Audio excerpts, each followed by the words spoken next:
And wait a second here. There you go. Okay.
Hi, everybody. I want to welcome you to the Forbidden History Live and welcome Desert Owl.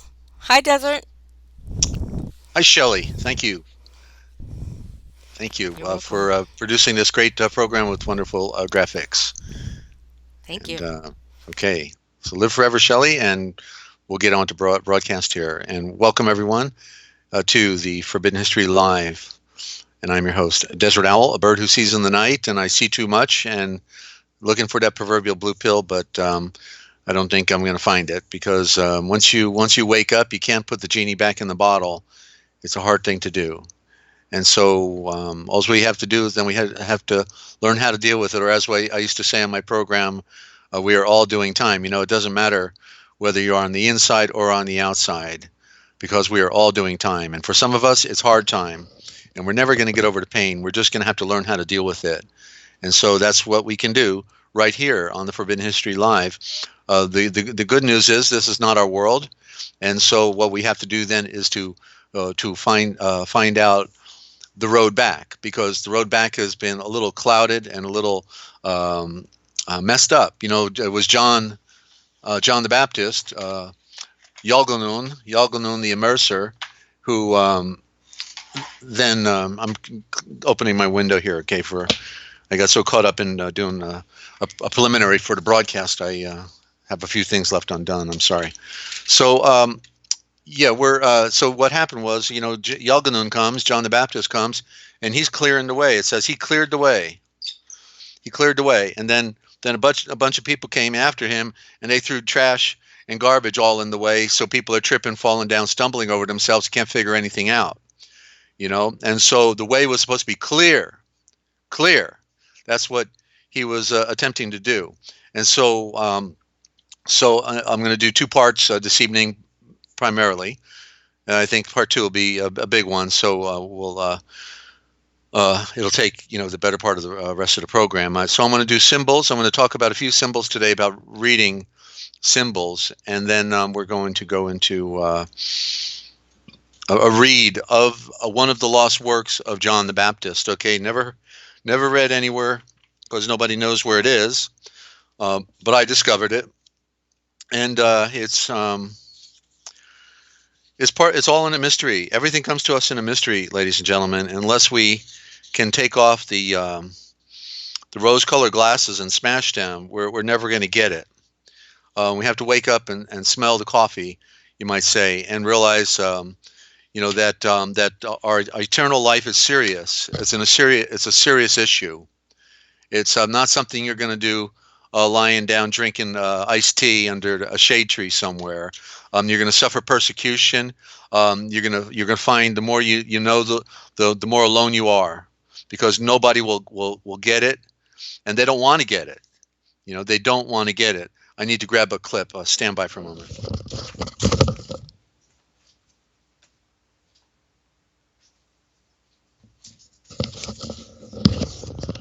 There's every diversion out there that you can imagine, and the only thing that matters is focusing, getting serious, because people don't get it. If you don't have the Spirit, then you're naked and you're vulnerable. We are in the body of Yeshua when we go through the waters of purification, and therefore we have covenant relationship with Him. But what we have to do is pray, create light for salvation, soul novation, for the rising from the death. He wants to deliver us. He wants to deliver us to the Father, the great Father of light, Yochelleg. And so He's preparing us, like preparing the bride. He's telling us what to do, how to prepare ourselves, what not to do, and how to be pure and perfect in all of our thought, in all of our action, all of our deeds. And so it's a process. It's not instant salvation like they give you on television, and come as you are. Don't do anything. Don't worry about it. He loves you just as screwed up as you can be. But that's not the spiritual walk. The spiritual walk is one of incorruption, because those who came out of corruption were called incorruptible, and those who are in the imperfection put on perfection. And just go look at the word perfection in your concordance. It's in there like over 20 times. I think you can get a picture that the aspect of perfection is a part of the being the second born. Okay, and so I want to welcome any new listeners out there, and all those who continually join us on this broadcast. I think you'll find the lost writings of John the Baptist absolutely a mind blower, and so we're going to do symbolism, and I'm going to do just a little bit on the dollar bill, because I've got some symbolism on there nobody else reads, and and it shows how relevant it is to getting the story. But I'll just do a little one out of the book on symbols here, because it has to do with the New Jerusalem, which comes down in the form of a cube, as we see in the book of Revelations. And so a cube among solid forms is the equivalent of the square. Hence it stands for earth. Okay, and so if we see that the cube of the New Jerusalem came down from the sky with 12 foundations, and it was perfectly square in all of its dimensions. It was a cube with the walls layered 12 high. It was therefore a symbol of the New Jerusalem on earth. Okay, on earth. It's a spiritual kingdom. It's an invisible kingdom, only manifested through those who are in the light. Everybody else is in the outer darkness, and we need to know these metaphors. So continuing, hence it stands for Earth, or the material world of the four elements. And they never told us the four elements, if you remember that one, right? It's water, matter, oxygen, and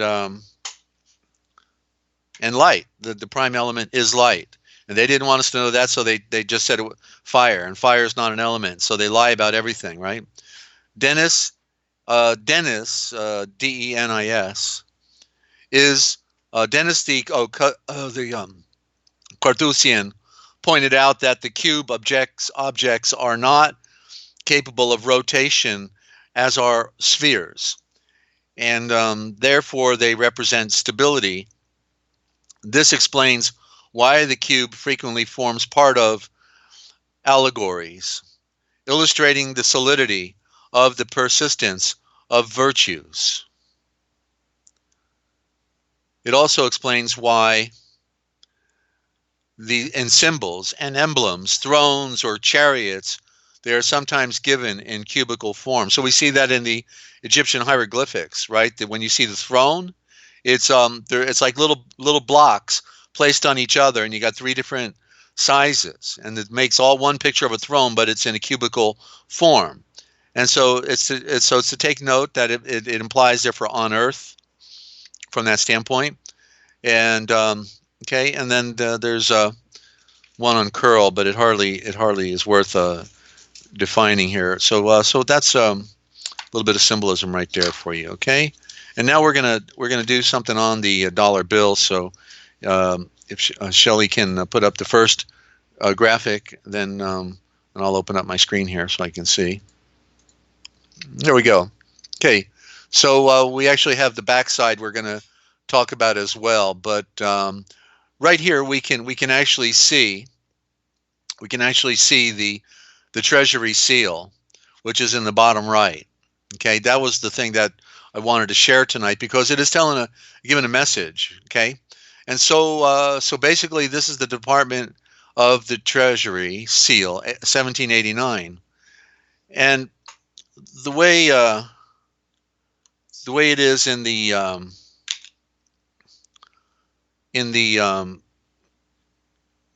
founding of the government, each state was allowed to coin their own money, and then so the Treasury they print the money, okay, and so it's all out of the United States Department of Treasury. So the thing is, we know that the bankruptcy occurred. The bankruptcy occurred in circa 1933 of the United States, British Corporation in a box, and the Vatican hub. And so since the Federal Reserve is actually responsible for the money, and look at it, it says Federal Reserve note, doesn't say U.S. Treasury note anymore the way it used to. So, okay, so the Federal Reserve took over America in the bankruptcy. America went bankrupt. Wonder how that happened with all the natural resources we have. Must have been fraud. And then the Jewish bankers take over for the Vatican. The front of the Vatican, Jewish banking, takes over. And so the illusion is still kept up, even though the Federal Reserve is in charge, running the show and controlling the flow of money at their discretion, at their interest rates, however, whatever, any way they shape or form they want to do anything, because they are the holders of the bankruptcy. Bankrupt, nothing. That which is bankrupt is a debtor. A debtor has no rights. A debtor has to pay up or shut up. You see, and so basically. We have an illusion, and so being that the Department of Treasury is still on the note, and they're using their printing presses, it looks like, oh, okay, so United States is still relevant. And but let's look at the symbolism. You remember that Confucius said, "Signs and symbols rule the world, not words nor law." In fact, the ones who print the money say, "We don't care who makes the law as long as we get to print the money, honey." Okay. So printing the money is who's really running the show, and it's only an illusion because if it says Federal Reserve note on there, it's the Federal Reserve's note, okay? And it used to be with the Treasury note, you can go cash it in for gold or silver. $1 paper was equivalent to $1 gold or silver. And so, so let's look at the shield. The shield. And when you go into the Federal Reserve Bank, one of the 12 main banks of the Federal Reserve system, when you go in, you'll see a red, white, and blue shield, not like this Treasury shield, similar as far as the shape of the shield goes, but it's actually designed identically to the shield, to the sign that we find on the interstate highways in America. Those red, white, and blue shields on the interstate highway system is the identical shield on the Federal Reserve Bank, showing that it's now the King's Highway again. It's not a freeway; it's a highway, the King's Highway. It's a higher way for them. And when we tell you to get off, like if you're hitchhiking or walking, they can pull over and say, "Hey, you got to get off the highway right now." I'm sorry, get off the highway. What are you talking about? I'm walking to California. No, you're getting off the King's Highway right now, or you're going to jail. Which one is it? You see? So there's no freedom. Try walking on the highway. Try hitchhiking, and you'll find out who owns the highways. You don't. Okay, it's not your highway. If it were a freeway, then that might be a different deal. But everything's based on illusion. So what is the Department of Treasury seal here saying? If we're going to read this, well, what are these pictures on here? We got balances, we got a chevron, and we got a key. We got a key. And so now that we pose a question, I bet you nobody out there has an answer because you haven't learned to see and read it for yourself. But that's okay. We're class is open, and we're going to find out. And by the way, if you want to call in on the phone, 608-566-7295. That's 608-566-7295. The phone is open to take your call if you have a comment or a question. And I'd love to hear from you. Just want to do an audio check, or tell me how much you dislike or like the program, because we actually have people out there that like to complain and tell you exactly what they think. So,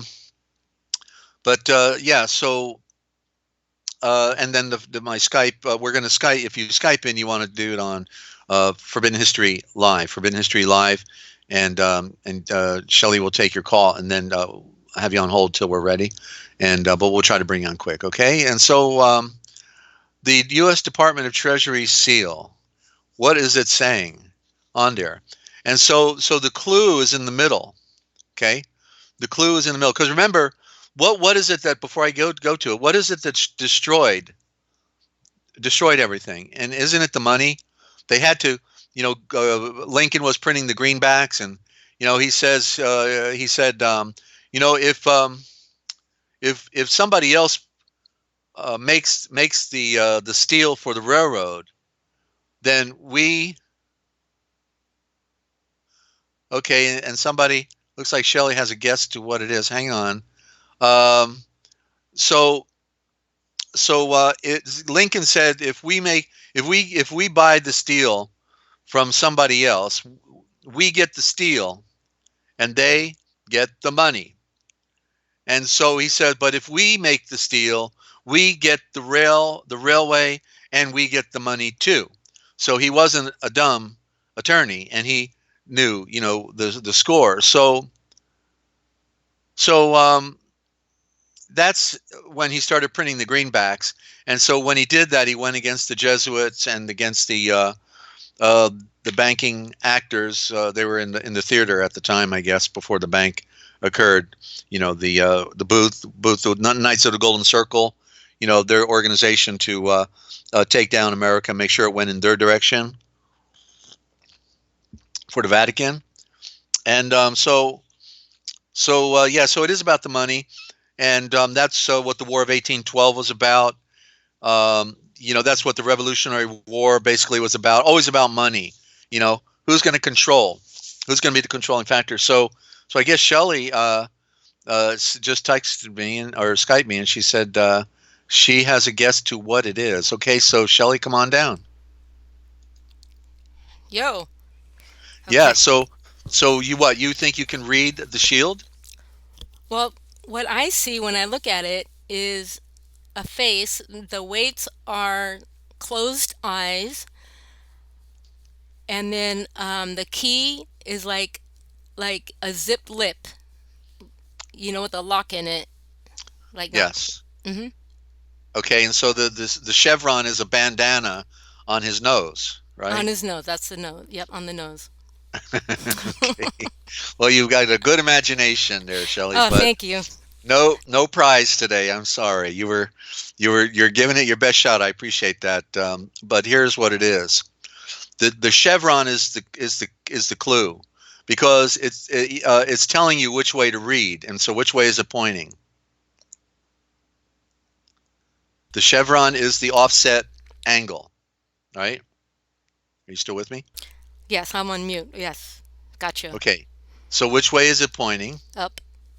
Okay. So it's telling you that's the direction you're going to read in. You're going to read up. And so you start at the bottom. So what's the first symbol? A key. Okay. And then since the chevron is not a straight line, do you have another name you could give it?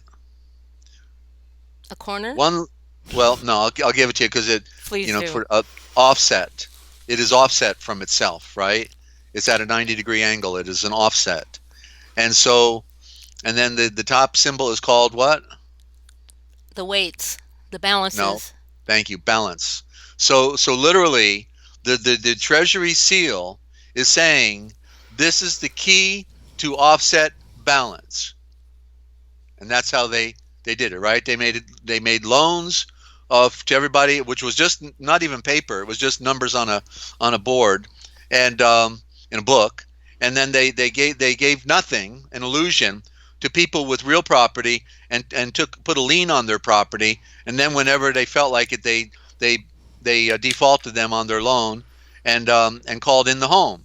And so literally, and they did that. They started with the farmers. They were loaning out as much. The bank is open. Farmers, come on down, and we'll give you all the money you want to, grow your crops. And then when things got tough, it didn't work. And then they took in the note on the farm, and then that's when farmers were killing themselves back in the 1960s, 70s, and 80s here in America. And and and I read in a history book on West Virginia as an example that the American settlers here in the Eastern Seaboard, when they still had native peoples living in the Appalachian Mountains, they built their cabins and they lived in peace among the native peoples. There was no conflict for the most part. That's not true totally, but for the most part. And then a certain clique moved in. A certain clique moved in, and it was the bankers with the sheriff, because he knew he got his share if he did his job right. You see, so he gets his share, the sheriff.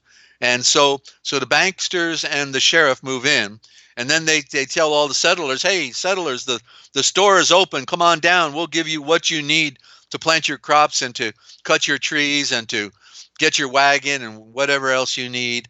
And then so they then loan, and then all of a sudden the farmers who are not business people, they're just they're farmers and they're ranchers and they know how to cut trees, but they don't know about percentages, or what good crop they're going to be able to bring in, being settlers in a field. And Shelley, must know that's upside down, right? And so we can go back to the other one. That the other one was fine. And so what happened was, then all of a sudden, when the bank wanted to call in the note on the when the bank wanted to call in the note on the I'm still looking at this upside down picture. Where's Shelley? Hello. I messed it up. I'm trying to get it Yeah. back. Oh, you're trying to fish. She's working on it. Okay. And so what happened was, then, what they did? They did the most heinous act. They went and they literally would go at midnight to the farmer's cabin with his family and knock on the door and say, "This is the sheriff. You're out of here." And they would throw the families out at midnight. And at the same time, with the sheriff there in the bank, they started persecuting the native peoples as well. So that's what the Jewish banking and the sheriff did in West Virginia as a historical record. And so that's part of the legacy what we have. So that's the example of what the phony money, what the banking system did. Like people like to do business with banks, and they go there and don't even know what they've been responsible for, uh, you know, uh, throughout our history, and who's really running these banks. They are the enemies of mankind. They have always been the enemy of mankind. And if you don't have a secret handshake, guess what? You're goyim. You're dirt. Um, and therefore, they don't want to do business with you. When I went for my loan back 40 or 30 years ago, when I was trying to get my business going, and for publishing and everything, and had my business ideas, made my pie chart, my and all that. And if I would have known if I needed a secret handshake to get the loan, I would have been really upset at that time. But I didn't know that was the game. If you had the handshake, you get the loan. Otherwise you got to have collateral equal to whatever it is you're borrowing. So why do you need to borrow it then? If you got that much collateral, then you don't even need to, borrow. But anyway, story for another day. So that's how we read the symbolism. The key to offset balance was the Treasury, because the Federal Reserve had to get control of the money of the U.S. And then at that point, they own everything. That's it. Game over. If you can print money, well, what can't you get, right? If you can print money, and that's as simple as it gets, ladies and gentlemen. Class over. Okay, you now get the picture of how this all started. So let's go to the owl then, Shelley, and we'll show people how the illuminated, those who claim to be illuminated, are looking at us. Okay, and claiming to be what we're supposed to be. The only thing is they're the phony illuminated, because they're in darkness, and so that's where the owl appropriately is found in the nighttime. He's out there giving a hoot, and but of course he's also in the daytime as well. But there it is in the top of the face of the $1 bill, ladies and gentlemen. The owl. He's actually facing the curve, and then he's turned to the right, which means he's coming from the left. If he's turned to the right, he's coming from the left, and he's looking at you. And there's all the cobwebs, the spiders that the spiders weave. The spy, der spy, spy der is der spy, the spy, and that's started with Smith and Jones, and then also Johnson, and one of those agents got right into the White House and assassinated President Kennedy, Lyndon B. Johnson, with his Brotherhood of Death, George Bush, and others. So okay, so now let's go to the back of the dollar bill, and we'll look at the pyramid first, Shelley, which says Annuit Septus or Coeptus. Okay, and want to welcome any new listeners we have out there, and glad you're tuned in. And hope you're telling your friends about the broadcast. We wish to have a revolution in thinking. Okay, so are we not able to blow up, these two halves separately, Shelley? We only have it like this. Yeah, only like this right now. All right, then anybody can blow their screen up full size. Just blow your screen up full size and avoid the chat for the moment. Okay, so if we look at the right-hand side, or excuse me, we'll start on the left because it's a little simpler. And the Roman numerals at the bottom of the pyramid, which you virtually can't see, but it's the bottom row on the pyramid. It's the Roman numerals of 1776. If you created a five-pointed star, it would inside that circle. But it would be upside down, an upside down star. It would point. You see at the very bottom the O, and then but what it would spell would be Mason. It would actually spell the word Mason by the arrangement of these letters out of Novus Ordo Seclorum. Means a new order, a new singular order, or one world order. That's what they've always had. But if you look at the pyramid, we actually have not one pyramid there, but you can see clearly there's two pyramids. There's one above and one below. But the pyramid represents the sun as the letter A and the projection of light. And so there's the eye in the sun, showing that the spirit that uh, uh, behind this great logo of the sun, the great logo, logos in the Greek, but it's logo, and it is a symbol of the all-seeing eye. When we first heard about the all-seeing eye, and it's like we all got creepy feelings and thought, okay, I don't want nothing to do with that. But the truth is, the great Father of Light is the all-seeing eye. They're acknowledging that's the only truth they basically acknowledge. And, they're claiming to be the eye, though. They're the private eye, the tax eye. The tax eye is the taxi driver. He can park anywhere he wants, pretending he's waiting for a ride while he's spying on you. He can be getting paid double time by somebody else while he's there sitting in his car, and you never know it. The tax eye. He's the tax eye. He's the agent of the Federal Reserve banking system, the tax eye, the eye for the tax man. What operations are they in? And so the eye. So we see with two pyramids, the Freemasons as they are builders, are also touted as being parts of the blocks that are within the obelisk or within the pyramid in the structure. That they are the dead remains that were used up and spit out by the true illuminated, who want nothing to do with poops and stoops and fools,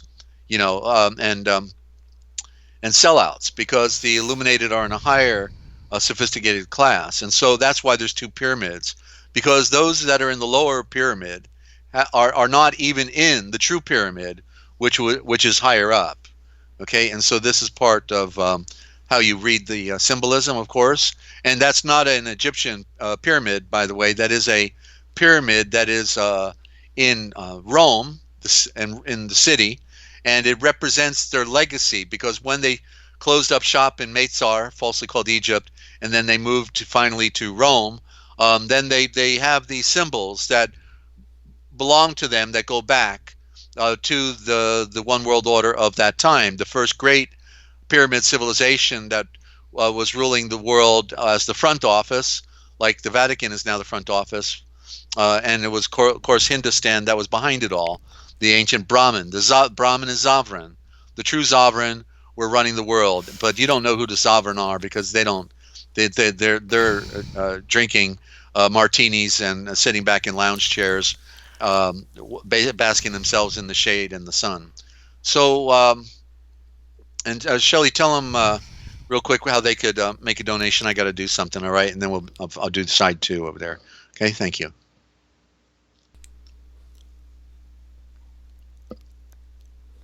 Or you can Oh, put music on, yeah, whatever. yeah, it's Yeah. all good. All right. You guys, I'm gonna try to get this pyramid on here, so just hang in there 1 second, and then I'll put up the slide for donations. So one moment, please. All right, let's see how fast I can do this. Boom, boom.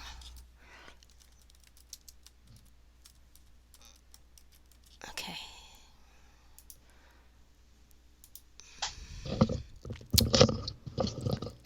Okay. I'm changing the picture real quick, so go ahead, you could talk. Oh.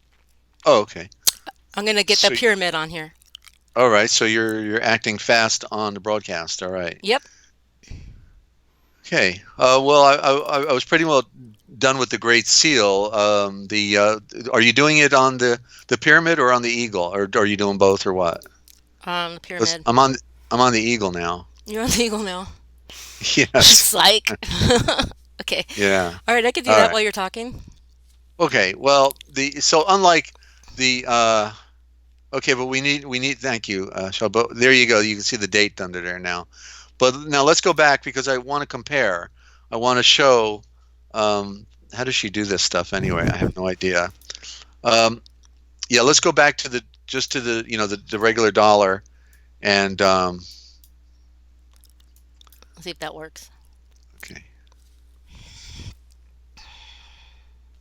we're learning as we go here, ladies and Yeah, gentlemen. I'm Okay, gonna master this. yeah, but let's go with the full dollar. In other words, because at least, yeah, there you go. Okay, so if you look at the pyramid again, you see the sun. So if we go on to the other side, we see a symbol of the moon. That's the way it's very cleverly done, as a flower. And so we have sun and moon. These are the proverbial twin towers, or the two columns, which when in our King James version talked about they made the idols. This is what it meant. The columns are also idol, of course, because they don't move, they don't do anything. So they're idols in the simple sense, and also could be phallic in the sense that they are like obelisks as well. Therefore, symbols of creation. Forgive me for sipping my tea here, but I need it. So now we look again at the what's called the Great Seal of the United States. So it's like a two-sided coin, because these are claiming to be the seal, the Great Seal, but we see two of them. We see two seals. So one is like on the front of a coin, one's on the back of a coin. But if we look at the eagle, which is really a phoenix, uh, also, it's a cover. One is a cover for the other, and and an eagle is also a vulture when you see it far away. A vulture far away, it looks like an eagle until it gets close, and they're really vultures. That's what the pharaoh had on his headdress. Okay, the headdress had the cobra and the vulture, symbol of life and symbol of death. Cobra was the symbol of life, the supporting power, symbolized of the sun. And so we notice that the star configuration in the flower of that symbol that is above the eagle's head, which is the moon, is the six-pointed star of creation. So they're given the value of the creative element not to the sun, but to the moon, when it would really be the sun that is the creative element, because all life comes from the light. Everything came from the light, and so the moon then has the 13, I believe it's 13 stars in there. Then it's got the 13 arrows in its left talons, and then on the right talons it's got the symbol of peace. So while so they got both in their hand. What do you want? The war or peace? Well, it seems like they're been in perpetual war since they've been running our world. So the aspect of peace is just the illusion, and they are the merchants of war, as we can see with the United States of America, British Corporation in a box, and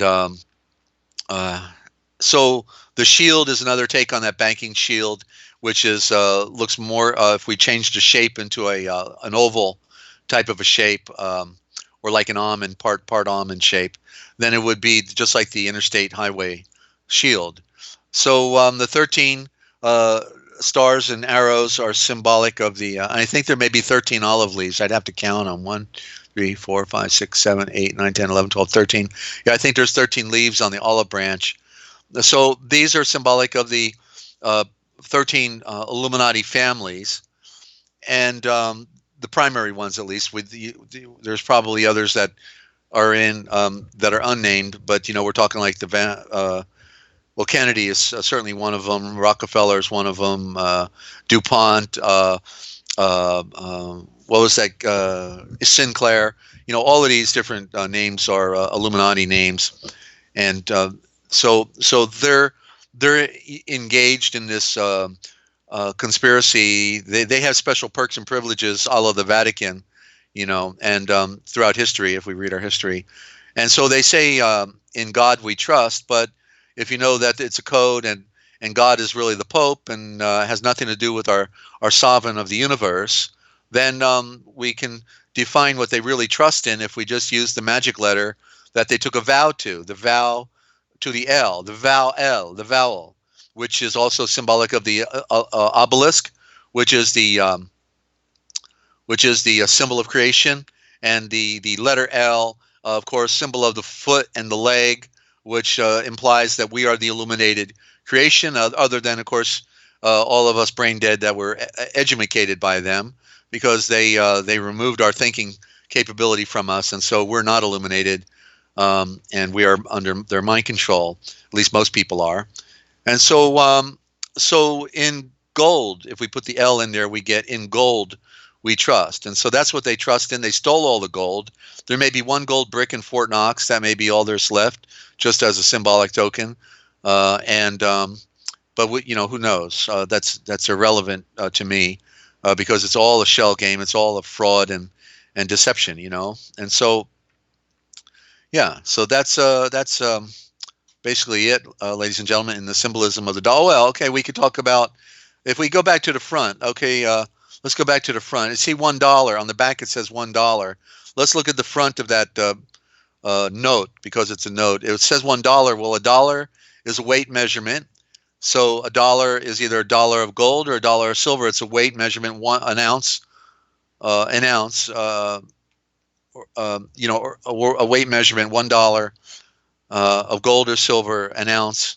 Then so that doesn't apply to this paper because the paper is not backed by anything. A dollar is a weight measurement. So if, like I said, I got 2 quarts, you'd say, okay, 2 quarts of what? 2 quarts of what, Desert? What do you have? 2 quarts.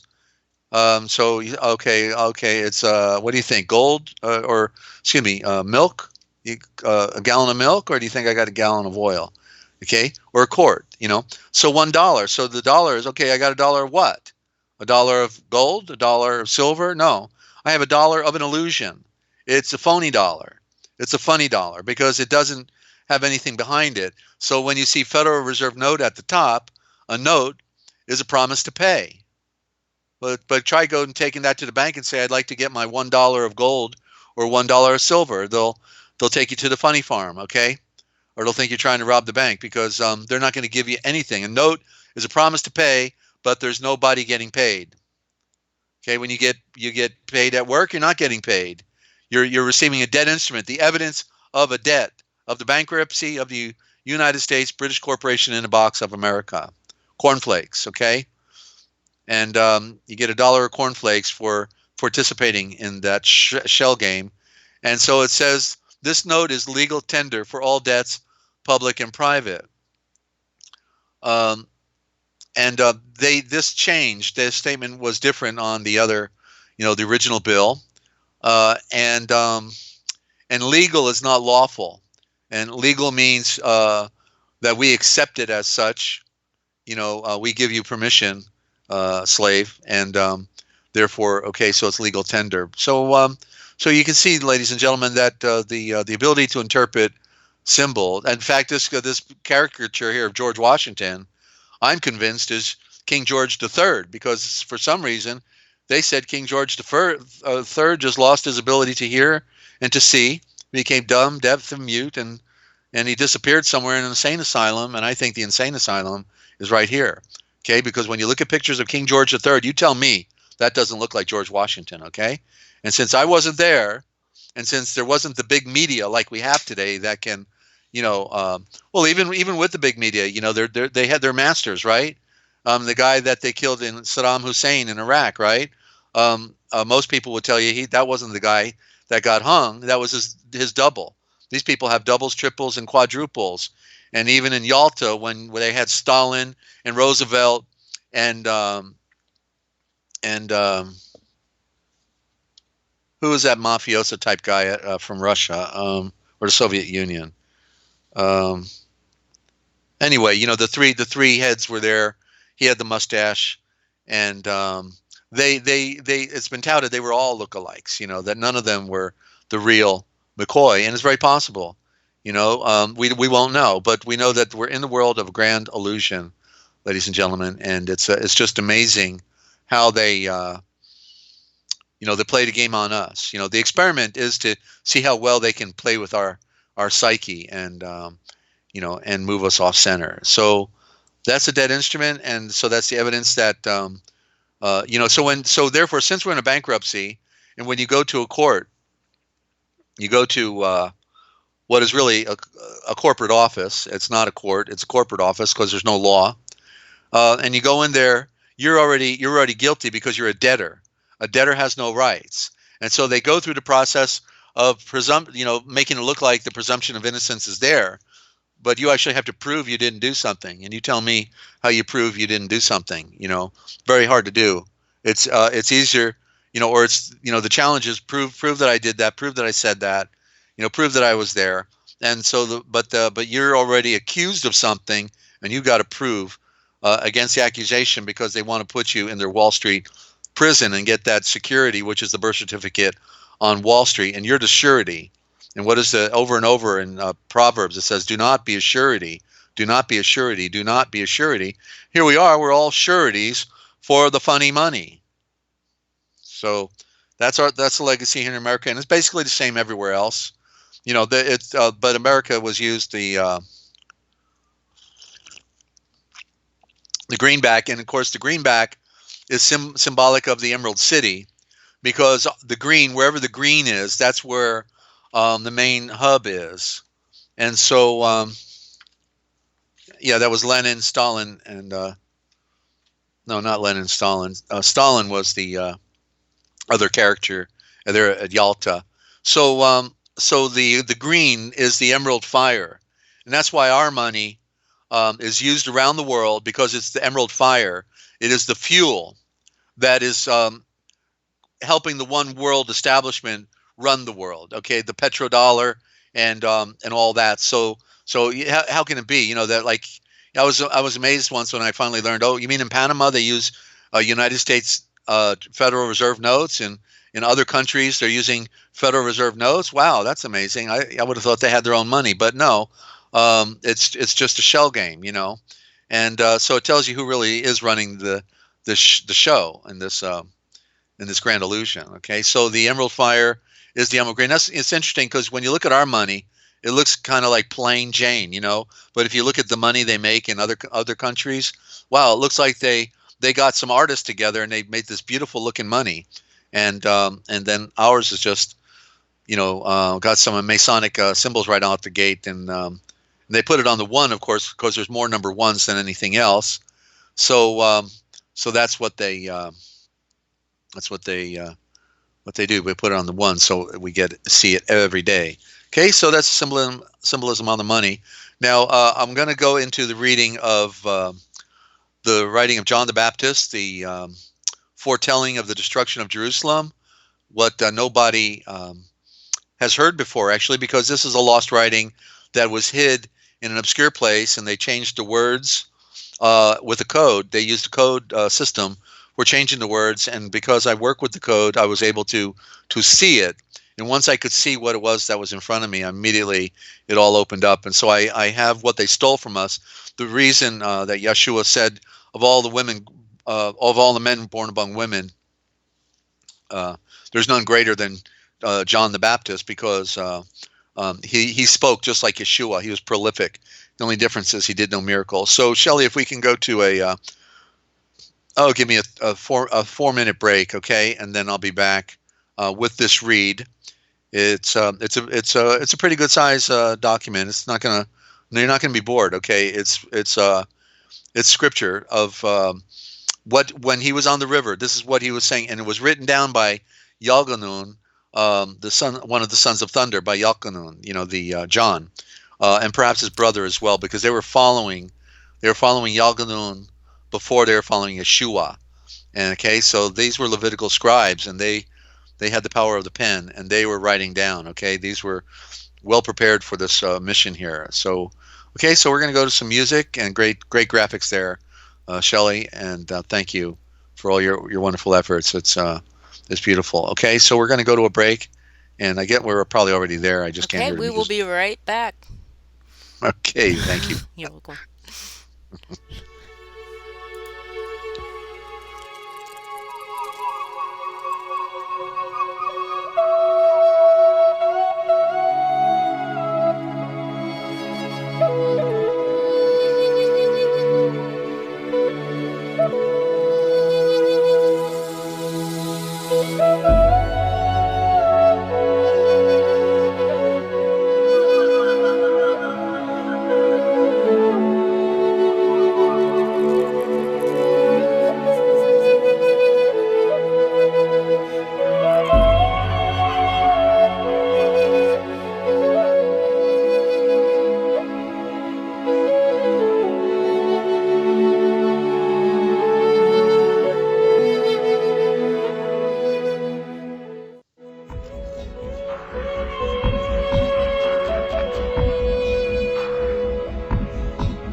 All right, we are back. Welcome back, Desert Owl. Thank you, Shelley. Um, am I muted or am I unmuted? I think I'm unmuted, right? I hear ya, loud and clear. Oh, we're getting feedback here. Okay, that's what's going on. Okay, thank you. All right, we'll get it. We'll get it right. Yeah, yeah. Okay. Yeah, we'll get better at this as we go. So, ladies and gentlemen, the greatest tragedy we have from a spiritual standpoint is the robbery of our ancient tradition, our ancient legacy that most of us subscribe to, which is the pure tradition of our spiritual tradition called, we call Christianity, but of course is not from an Eastern standpoint. It is actually occultic, from the occultic standpoint, because Christ is not the original title of the sovereign. It is the Moeshiach would be the correct terminology for what we think of when we say Christian, Moeshiach. But also people of the way is another way, and also the Nazaré. The Nazaré is another aspect of it, and also another way to say it would be the perfect circle of the called out ones. Okay, it's a perfect circle. Kirk for church is occultic, but it implies the same thing, a circle. Kirky, circuit. Okay, and that you can see that. So, so the most amazing thing is that we're given this profound statement made about Yochelleg, the one who prepared the way, and he was going to be a prolific character, and his parents were excited, and he was going to prepare the way. Well, how do you prepare the way unless you're conveying a message, right? Conveying a message, and that is going to strike in the hearts of people that hear it. And so his whole life he'd been preparing for this. His whole life. Think about it. from the womb. And so what's interesting is this thing about the Elijah, that he, it's not, as they play the trick with the names. Okay, the name is not a name in this sense when it's being used, because it means something.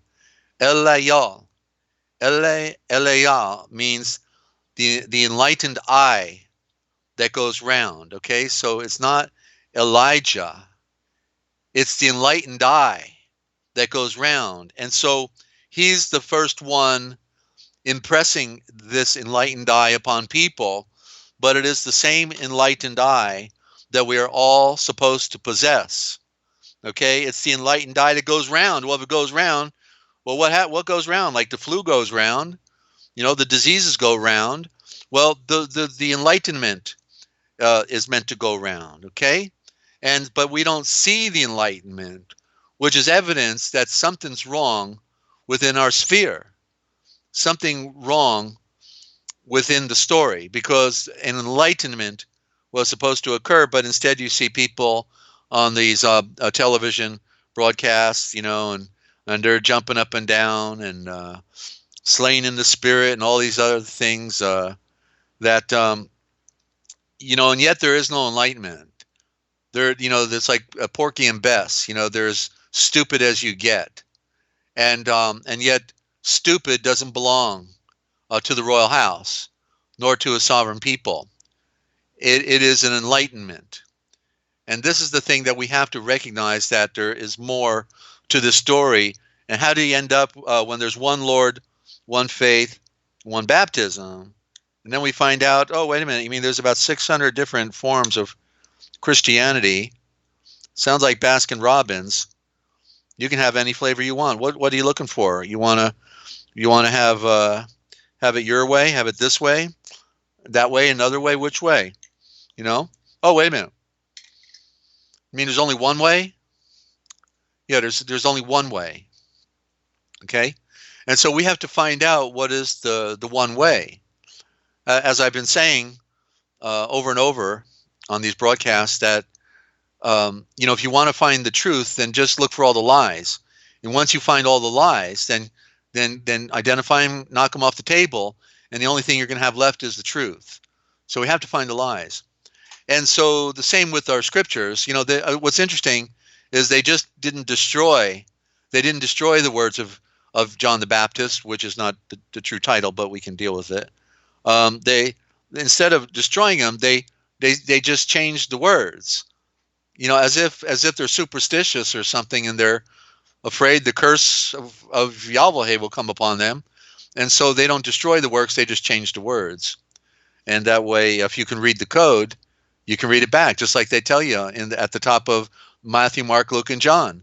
Go spell, stupid. Go spell.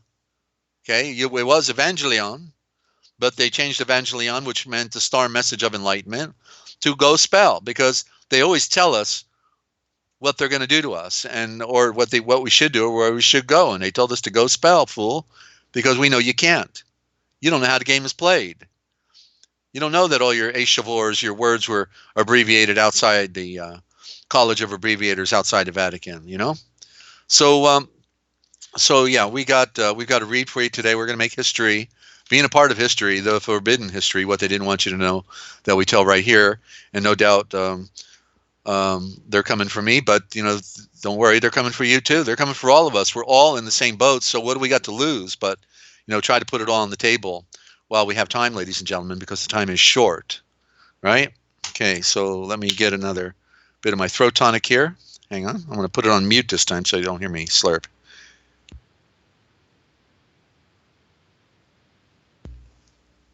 All right. And hope you're all doing okay out there. And we are here to serve. And sometimes people are trying to figure something out, or they're alone, or, in trouble.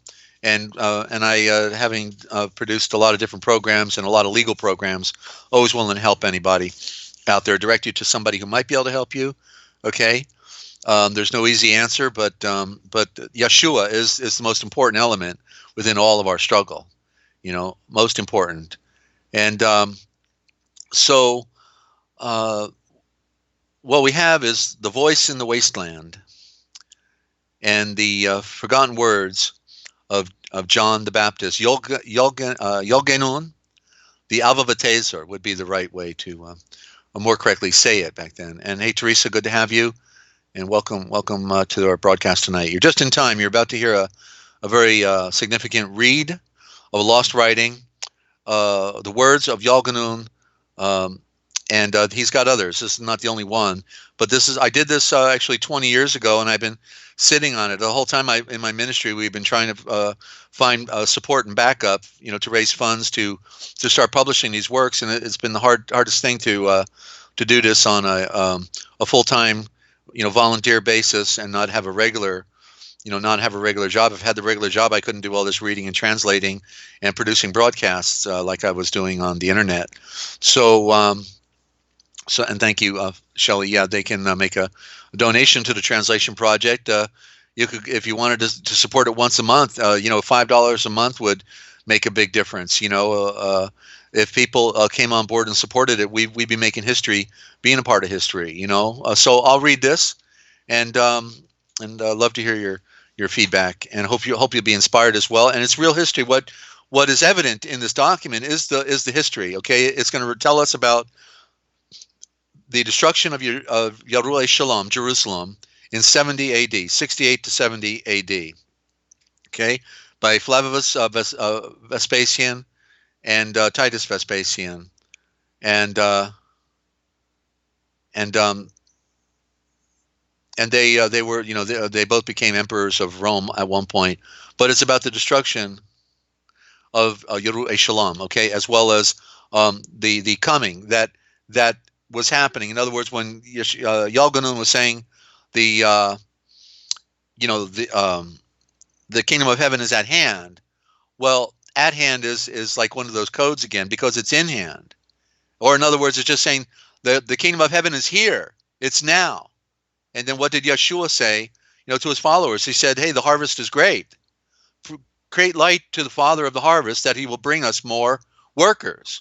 So they're already harvesting, into the kingdom. Okay, it's royal domain, royal dominion, but kingdom is okay for now.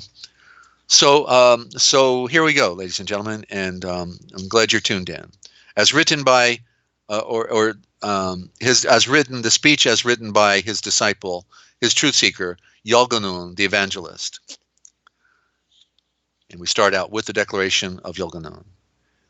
"Give me your sorrowful ear, all of you high-minded nations of Asia and Europe. Hear the limitless and foretelling cries of truth from the tree's root that I am now pouring out of my mouth.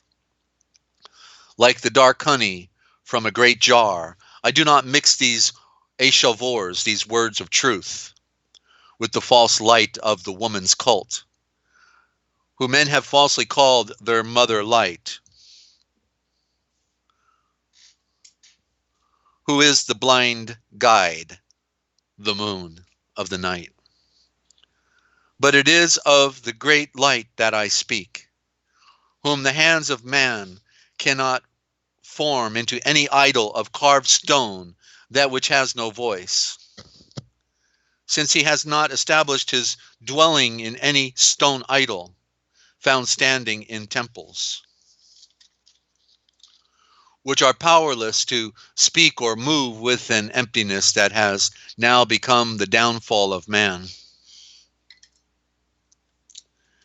His singular nature is that which no one can see from this earth, nor comprehend with earthly eyes alone, since he was not formed by the hands of man. With an all-encompassing view, he sees everything and everyone, and yet no Eshan, no man can see him. He is the great dark night, and the brightness of the day at high noon. He is found in the many stars and within the moon, and in the sea with all of its unlimited variety of creatures. He is in the land within the rivers. He is the source for the never-ending streams and springs. He establishes all of the natural creatures for perpetuating life, and the rain that causes the fields of grain to grow, along with the fruitful trees, the grapevine, and the olive oil. He is the one who drives the reins of my heart from within to now spell out in full detail everything that has happened to mankind and all of the things that are soon to occur, beginning from the very first generation to this last. He alone will direct and reprove everything, and that by bringing his judgment to pass, to come past the earth, excuse me. We try it again. And by bringing his judgment of focusing light to come past the earth. So friends, you must see and read it for yourself.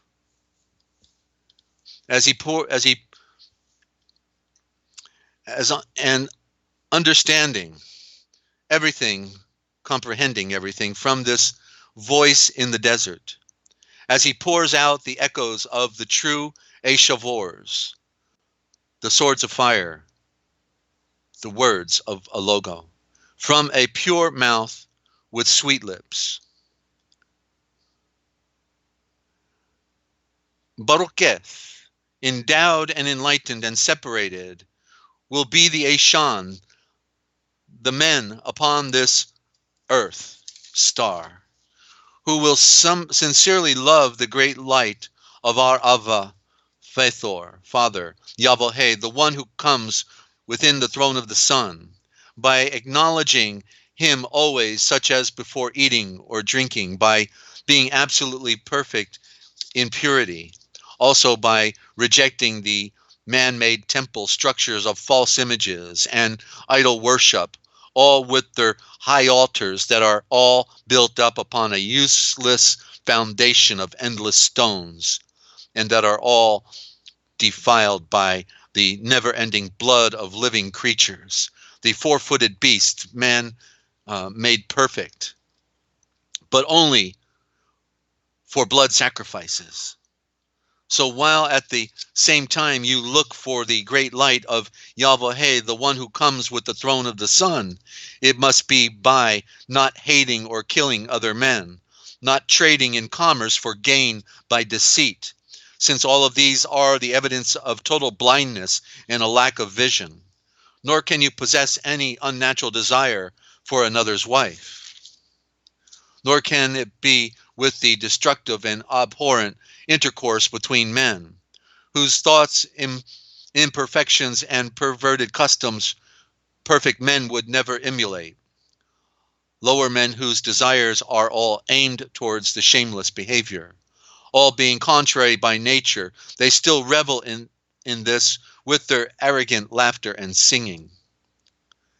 Being immature and deviant in their thinking, they will then falsely accuse others of the very things that they themselves do and are guilty of acting out.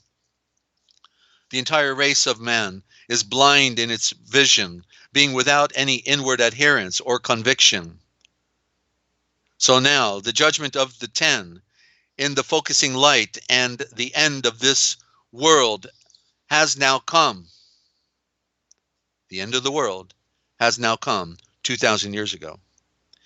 And Yahweh, the one who comes with the throne of the sun, has now claimed it. He has accomplished his by being seated as the judge of focusing light and domesman of all of the pure and of the impure, using his one, same, and equal balance. He is now throwing out and casting down all of the impure, down into Gehenna, in the stinking garbage heap, into their self-made fire of their own destruction, within this valley of the outer darkness, where there's weeping and gnashing of teeth. But when they are all shut out of the light, this is when they will completely comprehend the terrible nature of their own self-willed behavior and thoughts. Yet the pure, they will remain standing on their own perfect earth within the great Father's very own fruitful garden of light, the Ganun. The time has now come when Yahweh, the one who comes with the throne of the sun, is giving out of his own the pure way, in the great breath of the wind and fire, in his own perfection. All of these things are now going to be accomplished in this final generation. 2,000 years ago. I will now reveal the things that have come to pass.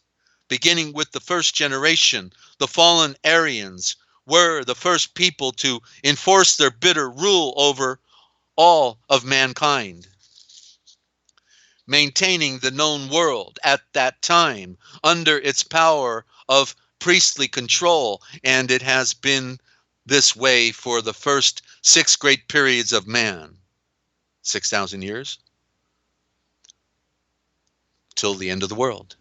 From the beginning of Aryan, the fall, when Yahweh, the one who comes with the throne of the sun, became angry with the first Canuck, the Canuck in the city of darkness, and with all the Ashan. This was the age when the great Atlantic Sea was released, when the earth split apart, the continents of Europa and Africa split apart, and the waters all rushed in, the sea in the middle of the land. And then this is when the next middle period came, the second age, a new star, the Nova, incorrectly called Noah, the Nova, the new star. But man, Ashan, one more time subdued all the earth, with every man, each exacting their own throne.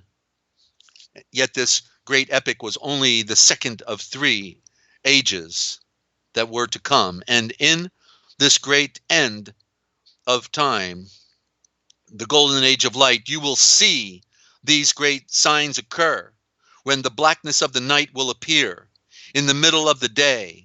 This is when the message in the stars will be finished, and the sun with the moon's light of fire will suddenly be pierced, dripping with blood. And the ground, it will shake and rumble with the force of a tremendous earthquaking, while bringing down, crashing to the ground, a great number of cities with their opulent works by man. This will then be the time when the many new islands of pure race will appear from the deep of this great and bitter sea of mankind. So it is here. The great judgment of focusing light of the Euphrates has now come, and it will flood the entire world within its own pure blood.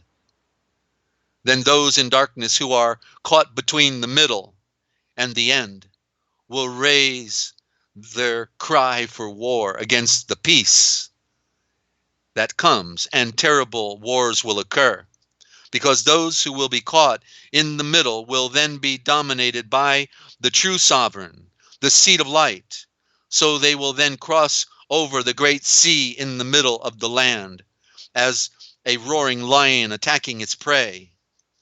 Since the seed of light will be supreme by their perfect light nature, having the dominion over all in the world, the true sovereigns, yet they will have only one natural generation within the view of man, in order to grow and to first establish their non-ending rule.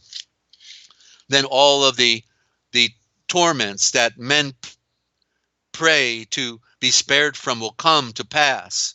War, murder, divisions, and people fleeing into foreign exile with the overthrow of rulers and nations, the burning of cities, at a time when the ever-consuming grave will find its own way to the center of the earth, Yerushalayim, Jerusalem. And all of this then bringing the full and complete judgment, the focusing light of retribution coming down fully upon Yerushalayim and upon the entire world at large. This is when Judah, the land that flows with pure wheat, will soon experience the failure of its own seasoned harvest, that for a period of 40 years more strong, a period when the Jordan, her lifeblood which nourishes the seed of pure wheat, will all but dry up, thus hiding its very dark waters somewhere else beneath the earth. But it is now that out of the east from the sun has come a great ruler brandishing a two-edged sword, supported by perfect vessels without any number, as he walks the cleared, the pure, as he walks with the pure purpose, cleared path of light in this bitter sea of darkness, while he with tears this while he tears this high and exalted Judean mountain down. He makes his own presence known. Then his haven in the east in the sun will receive him back, the great light, from his victory of light over the war of death.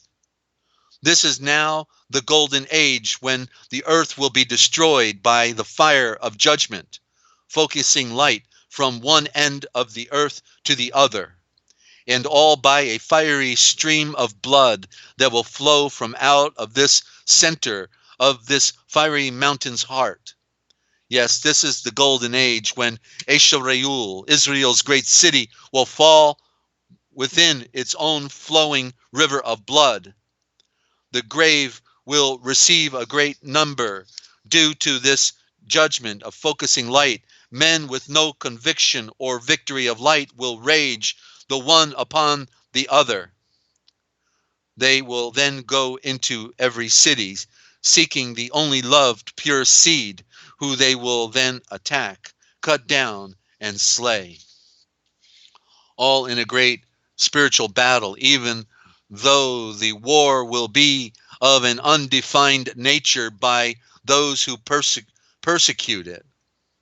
So it is now that the entire race of Eshan, man, has come to meet this interminable end, all within this last and final generation, 2,000 years ago, at a time when all of the people of the world are greatly pressed down under the torments, under the yoke of a totally blind slavery.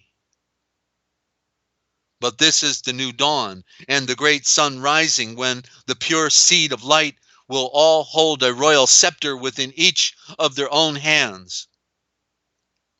But within this final golden age of a new Yerushalayim, New Jerusalem, as the old Jerusalem will be surrounded, captured, and destroyed by fire. Yes, the Romans will totally destroy Yerushalayim, and her people, they will all perish, and they will all be a people no more. Their seed will then be spread out and dissolved throughout the entire world, where it will no longer be seen by men.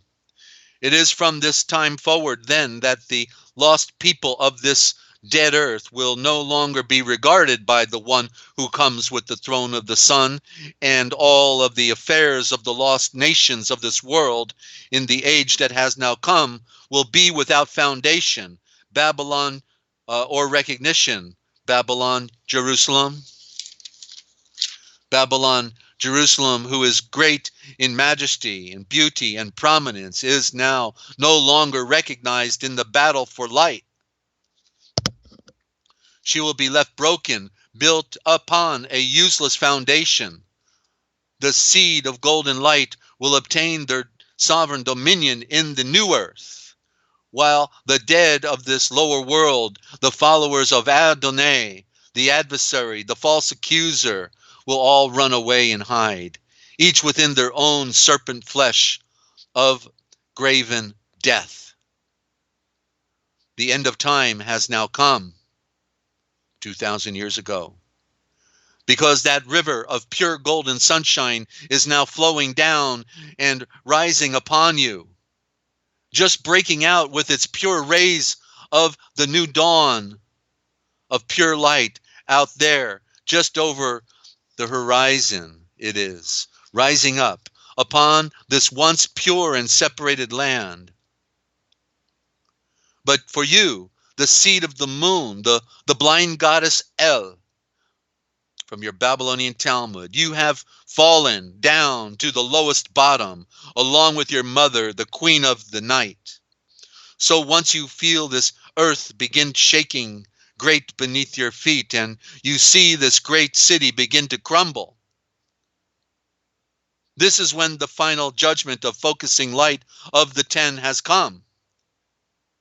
And they were told to flee to the mountains before the gates closed. And it is for all of the people of the world that this perfect creation will be finished. Yet this zenith of perfect strength of the great light will not remain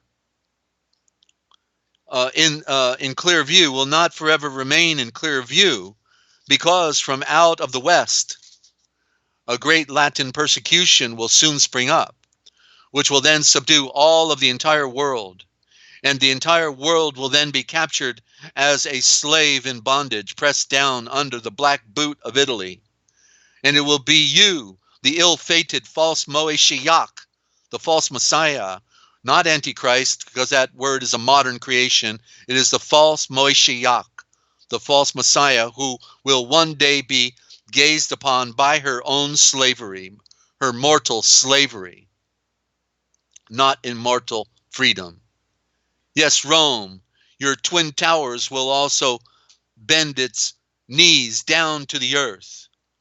You who are the treacherous, the Nicolaitans of deception, an earthquake is quietly awaiting as well one day to destroy you.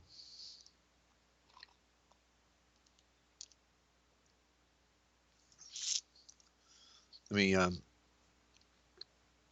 one day to destroy you. Hang on. And the Nicolaitans to destroy you as well. And it will bring you to a complete ruin, even though you will be found again as a city that still stands. The beautiful light of the moon reflecting darkness, your shaky ground will no longer support you and your secret craft. It will be brought down from your head to the earth. You will soon enough be desperate to hide yourself, unable to keep yourself alive, as an exile who remains within a foreign land. What time covers up by the impurities of the woman, the great whore, they will be spread out like a vast and dark sea wave, with all of her false judgments found within her, complete corruption. For the power of Lucifer moon, the light of the fire, the distress of eternal slavery is well in store for you. So for the light of wisdom and for Babylon, Jerusalem, the final blast of her blindness will all soon come, all in the form of war. Down from Italia they will come, laying siege and rendering her in ruins, and all of that great temple which was the mother father's door. This is when they will put all of their trust into a rebellion, while they cast off their own tradition of piety as if to the four winds, because they will have committed the most contemptible of murders, even in front of the temple of light, and this will be near the time when a great ruler from Italia will run away just like a fugitive slave. Can you say Nero? He will flee in the night, unseen and unheard, while running ahead before his own judgment and plight. Because even he will have committed the most abhorrent abortion of a mother's baby. Nero's sister, his sister wife, and with many other things beyond this, excelling beyond all of the greatest extremes by his wicked hands, when he runs away from that woman's land. Yes, the grounds of Yochelleg will be stained with blood from vast numbers untold as never before, and all for the glory of and the throne of Rome. Then another leader will come to Israel, and he will with fire burn her to the ground, that sacred temple of Shalomun. 1,000,000 men more will be slaughtered, will all be piled up in the valley of the great garbage heap, Gehenna. This is how the once great nation of Israel will meet her final end, and for all of her unending ways of corruption. This is when the great earthquake of mystery will cover the light of truth and knowledge all together, when the deep dark waters with its violent serpent storm will cover the sun of truth by its many dark waves of blasphemy. But when the royal flaming sword of fire and the focusing light of pure judgment, who came to earth from within a deep cave, and a virgin, in the land of Utah, and will again return up to the great throne of the Son of Light, this is when he will burn with his breath of fire all of the earth, bringing to a close with a final end for all of natural man. Mortal, because mortal means death. This is when the clouds, as black as ashes, will hide the great light, and blood will drip down from the sky like rain. Or in 2nd Esdras, it says, the wood bleeds. This is when you will see the great judgment of Yahweh, the one who comes with the throne of the sun. This is when the world they will seek to destroy, this new and purified seed of men made perfect. And this is when in the west they will be found a great war of persecution being waged against all of the sovereign exiles, having escaped the destruction of Yochelleg, who will be carrying with them a very powerful sword of light and truth from the tree's root, all having gone through the great judgment and passed into that golden age of light with the many thousands of thousands. Those ill-fated haters of knowledge will never allow you to have a city to call your own, while in their imperfections and blindnesses they hand you over to the Latin spear. So Yochelleg, she will be consumed by starvation and disease and plunder, all due from the frightful sounds of that war. The focusing light of judgment has come for you, Yochelleg, the vast and broad dark wave of a nation's sea. In this wave it will soon hide you forever, as you are tossed out on your carcasses, in your own winter's blast. Then back to the sun will return all of the great wealth of a great harvest at the end of the world, that Yochelleg had once laid claim, since she coveted everything for herself, all of the wealth and the knowledge, and hiding everything within her own treasure house of gold. She that now more so that now more than a double portion will she be obligated to restore and give it back to the throne of the sun, since in this war is determined the place where you will meet your end, along with all of the seas, along with all of the, the seas of the nations of the dead, those who dwell in it, the world of a bitter sea that's dead. Those beautiful protective walls, they are all so tall and strong, yet you will all be destroyed by an inner bitter famine of great emptiness when this bitter sea buries you beneath your own black waters. This is when the knowledge in the all conviction, in the all perfection of man, of Eshan, and in the purity that is total, it will be hidden from the face of man within the great mystery, for all of the light of the truth will become hidden within a secret part and place of this world. For men would much rather prefer to be complete reprobates by following in all of the impure activities of the world, as they will all allow for the performance of every shameful act, acts that are totally despicable and blind.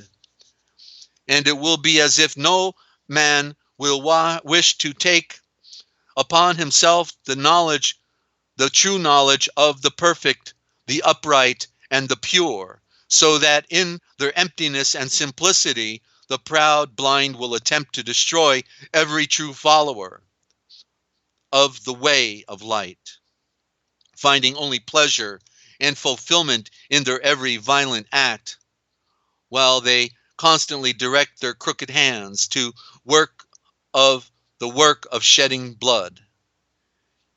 Perpetual war, maybe? You can be sure that Yahweh, the one who comes with the throne of the sun, has no more pity for them, because now, through the burning fire of his one great light, he will completely destroy in his one final act of a resurrection and of a coming back. Because when he rose from the dead, he came back. The entire race and seed of the moon, when he says it is finished, and entered back into his one great judgment of focusing light with all power. Oh, you dead jars of clay and ash, do not let these coming events fall down upon you now. Do not compel our great light, Yahweh, the one who comes with the throne of the sun, into many judgments of focusing light of retribution fall against you. So now abandon all of your acts of senseless violence, your constant use of flaming swords of vain words, and your threatening to kill another man. It is now the time to make your whole body the temple of and the spirit clean within this ever-running river of flowing light in the true life. Then by reaching out your hands before our great light above, looking for forgiveness from all of your former misdeeds, and then within a pure homage of communication and thanks, seek for pardon for your empty life of impurity, so that our great light, Yahweh, the one who comes with the throne of the sun, will grant you a complete and everlasting pardon. Then he will quickly raise you up from this death, and he will hold back his great invisible fire, all that at once, if you will only fulfill his will by following the sacredness of purity from deep within the center of your own heart and mind. But if you choose to keep your blind eye and not look at these things and follow my example, but instead find pleasure in your imperfection, then you who have received all of these eshavors, these burning swords of fire in words, with ears that are filled with the wax of the bee, so that you cannot hear, you must know that a great fire has now come down upon this entire world, as evidenced through the many great signs, all through the royal flaming sword of judgment and fire that points the way in every direction, since the ram's horn has now been sounded, the shofar, for this perfect and greatest of sunrises, the final golden age of light, sunrise. And the entire world can now hear the vibrations of that ram's horn's mighty blast. He is now prepared to burn with fire the entire world, and to bury and to destroy the entire dead seed of the moon, the sea of mankind. Within every city, town, and village, within every river, stream, and ocean, he will destroy everything by an invisible fire that never stops burning, and the outer darkness of the dead earth is all that you will ever see.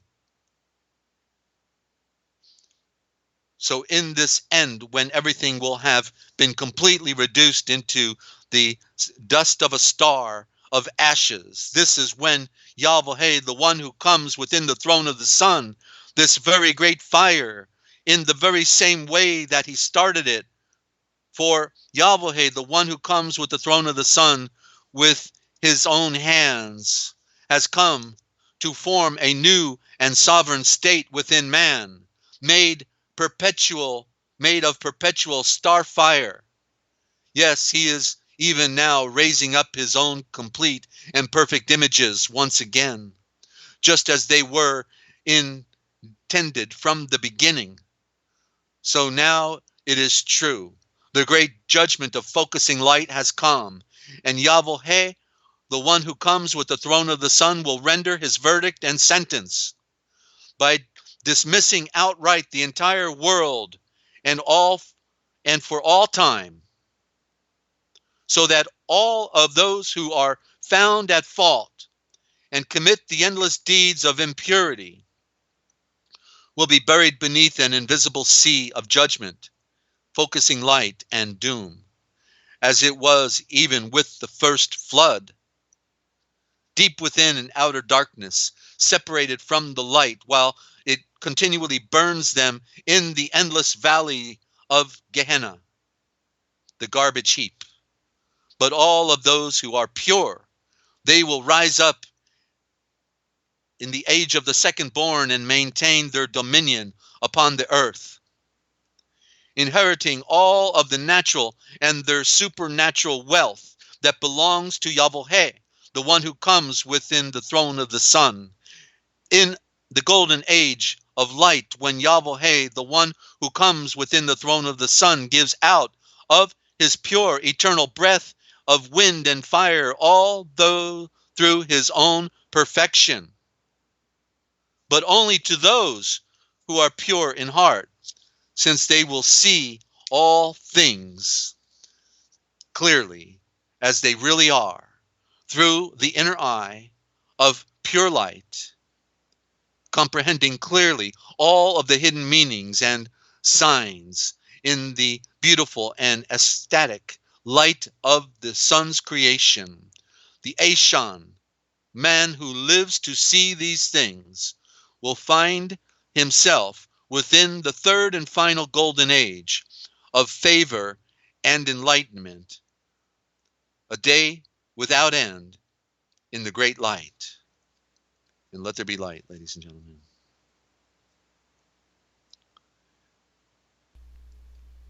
Wow, that was amazing. Thank you, Shelley. Let's go to a musical break, and then I can do a commentary on that real quick, okay, before we close out. And if 10-4. anybody has any questions, that's the time to come on. So we'll be right back.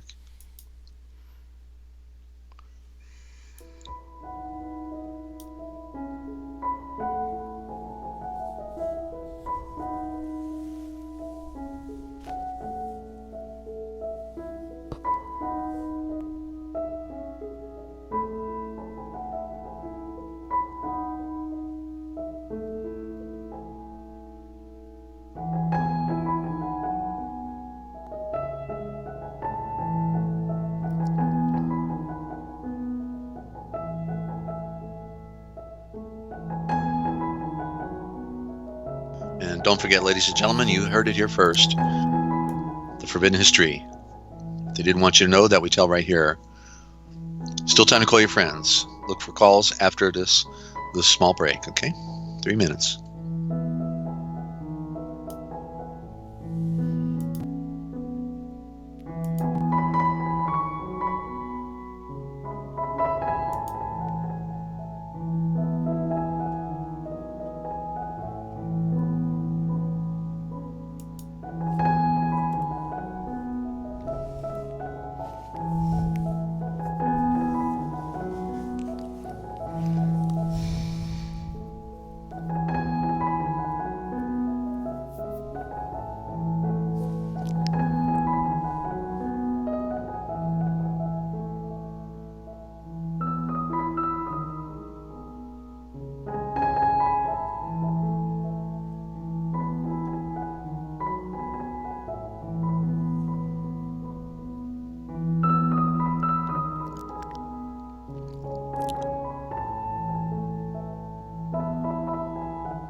And by the way, if you want to post a question in the chat, if you don't want to call in, but you want to post a question, then put desert in all capital letters, and then just state your question about anything that I talk about. It doesn't matter what it is. You're trying. Okay, scratching your head. Where okay, desert. Where'd you get this?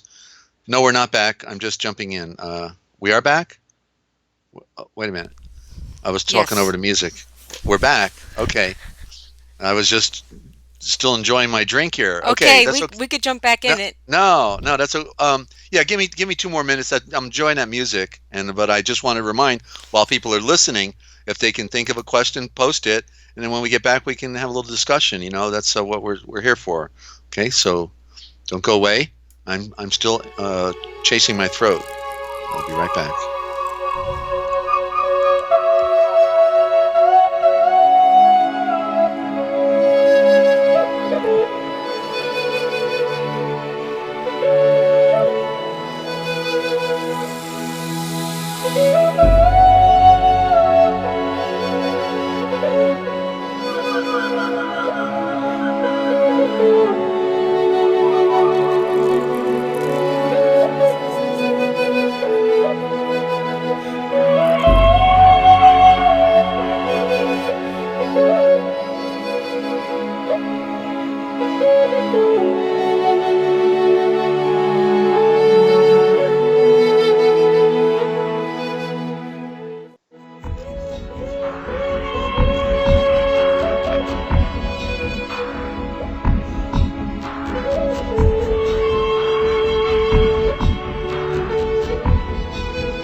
Didn't know if I should mute out still or could start talking. I get confused with the system at the moment. But you know, yeah, and I see we have a question, and I just want to open by saying, excuse me, I got a tickle in my throat.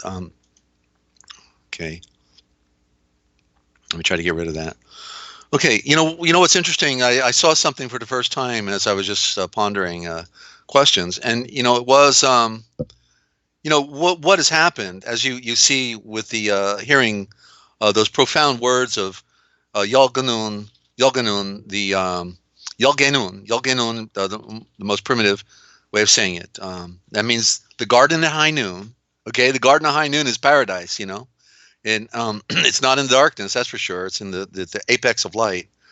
But what's really happened is they destroyed a culture, a culture, a culture. Like a culture is like when you make yogurt. It's a culture. It's changed from one thing into another, and this is literally what's happened. A culture, a pure, sacred culture, has been destroyed, decimated, and dissipated, gone, zipped, no more. Other than every now and then, somewhere on the planet, somebody is able to have a revolution in thinking and wakes up. Okay, it's a rare phenomenon because the deception and the lies are so great. Okay, that's why it says many seek to enter in. Many, many, many, many, many, many, many seek to enter in, but few are going, ladies and gentlemen, and that's why this is so important. We have to and things that we've never seen before, hear things we've never heard before. Okay, and so the golden age of light is the final age that Yeshua ushers in. The first ages were the ages of darkness and awakening, and then the at the end of time, that's what the Book of Enoch was about. That's what the Great Tribulation was about. The Great Tribulation was the time when is the state of Israel, Eshavriul, and then the citadel of Shalom, Jerusalem, and Judah, were destroyed and banished. That's the Great Tribulation. From that point on, they're being tortured by foreigners, exiled, destroyed. And then when they come back, they're under the Babylonian Talmud. They're under Greek occupation. And then finally the Roman Empire. That was the Great Tribulation, and they were looking for redeemer. So the way they changed, remember it said in scriptures they changed the times and seasons. Now they got people today looking for a Great Tribulation. Well, you go study that history and tell me there couldn't be a greater tribulation. The destruction of Shalom and its population, when it had people there from all around the Mediterranean world for the holiday, like near 2 million people when normally there's a million population. Or those numbers are general. They're they're maybe a little less. It's okay. And so this is the greatest slaughter in the history of mankind. In fact, all the booty that came out of the temple and out of the citadel is what created the Colosseum, the Vespasian family. They used the money. There's a victory arch right outside of the Colosseum in Rome, showing them carrying the menorah and all the other treasures of the temple. Okay, and so they built the Grand Theater for torturing, people of the way, followers. So and so Ninja, you're saying there's so much darkness in this golden age of light, duality, right? Yeah. So what I had read in there was that in the first generation, the golden age of light would be prevalent, right? And then what did it say? That it went into the darkness of mystery, because the occult took over. The occult weren't going to let people be set free. When they've dedicated their entire lives in occult rituals and blood oaths, that they're going to enslave mankind, and now they're going to let this culture of free-thinking people and enlightenment, get away with it. No, so secret societies infiltrated. They get copies of the writings, they rewrite the writings, and they destroy the originals, and they start circulating, the secondary copies. So the golden age of light is still here. The sun is still shining. The light is in full blossom, other than in the sense that it is now hidden within the world, and only when one purifies their heart, their mind, their activity, their intentions, their direction. Okay, uh, if it's a work, and yet Paul said, make your calling and election sure. Make it sure, because we can easily deceive ourselves, and even not lie to ourselves to say, well, I ain't gonna receive the Spirit, or already got it. And when did that happen? If you don't know when it happened, then it didn't happen, because it will be an experience that you will know. You will hear it with your own ears, because it will be coming through you, through your mouth. The great breath that breathed into the sun, that ignited it, is the same breath that wants to breathe inside of you. That is the great mystery. Okay, and so it says, where two or three are gathered together in his royal title, then he's there in the middle. Okay, so so yeah, you heard it here first. Okay, I've been discovering writings that nobody is talking about anymore, or they can't interpret it. This thing about destroying the culture. This thing about destroying the culture is um, the way they did it with the Eshavors, with the words, like in the beginning is the word, but no, it's the Eshavor, the royal, the center of the royal eye, the center. That's where the words come from the light vibration, from Yahweh himself. He established the alphabet, the that we use in what's called the Phoenician. He established that from the beginning, and that's why they gave funny letters to the Hebrew people. They gave funny letters to the Greeks when originally they had the capital letters, and that's why they changed the Eastern letters as well in the Aramaic. They did a full switch out, because they couldn't have us use these letters that speak so profoundly in symbolic nature. Okay,